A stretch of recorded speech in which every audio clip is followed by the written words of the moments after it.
যখন বলেছে তখন তো যেতেই হবে। রীতি কি করবে তার কাছে আর কোনো উপায় নাই। স্যার যখন বলেছে তাকে যেতেই হবে, কিন্তু মেহরাবের সামনে রীতি কি করে নিজের আবেগ নিয়ন্ত্রণ করবে সেটাই বুঝতে পারে না।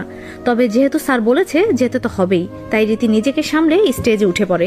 অনুষ্ঠান শুরু হয়ে যায়। একজন মেয়ে এসে বলে, শুভ বিকেল সবাইকে, কেমন আছেন আপনারা? আজকে আমাদের মাঝে উপস্থিত রয়েছে এই শহরের নবনির্বাচিত মন্ত্রী মেহরাব চৌধুরী।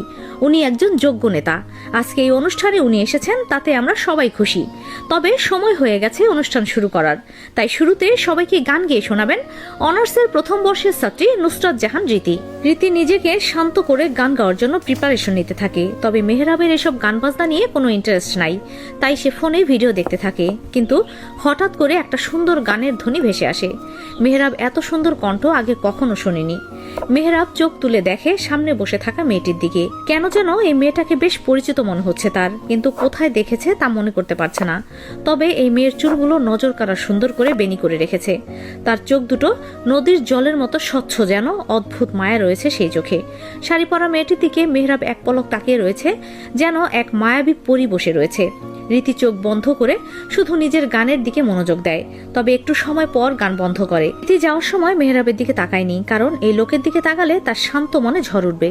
রীতি নিচে নেমে আসে। হারুন রশিদ সব সময় ওর গান শুনে হাততালি দেয় আর বলে, বাহ কি সুন্দর গলা, খুব সুন্দর করে গান করেছো রীতি তুমি।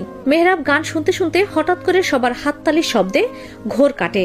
মেহরাব এতক্ষণে শুধু রীতির দিকে তাকিয়েছিল, কিন্তু মনে হলো খুব তাড়াতাড়ি গান গাওয়া শেষ হয়ে গেছে। মেহরাবের আরো গান শুনতে ইচ্ছে করছিল, কিন্তু সে তো মন্ত্রী, তাই এখন কোনো কথা বলতে পারবে না। রীতি বলে, স্যার তাহলে অতিথিদের সবাইকে ফুলের মালা পরিয়ে সম্মানিত করা যাক, এরপর থেকে অন্য অনুষ্ঠান শুরু হবে।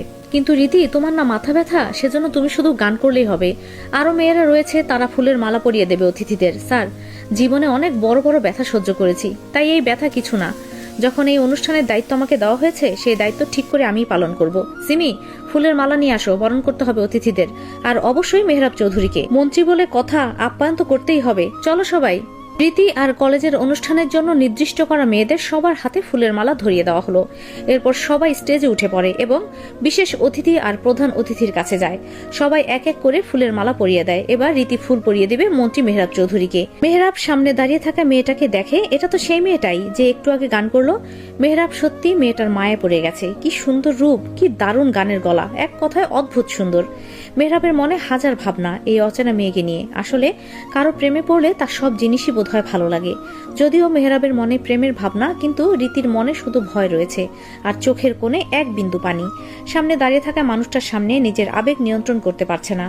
যত কাছে যাচ্ছে ততই দুর্বল হয়ে যাচ্ছে। তবুও নিজেকে শক্ত করে মেহরাবের সামনে দাঁড়ায়। তবে সামনে দাঁড়িয়ে থাকা মানুষটার দিকে চোখ তুলে তাকিয়ে দেখার মতো সাহস তার মনে নাই। তাই নিচু হয়ে ফুলের মালাটা একটু ওপরে করে মেহরাব সুন্দর করে নিচু হয়ে যায়।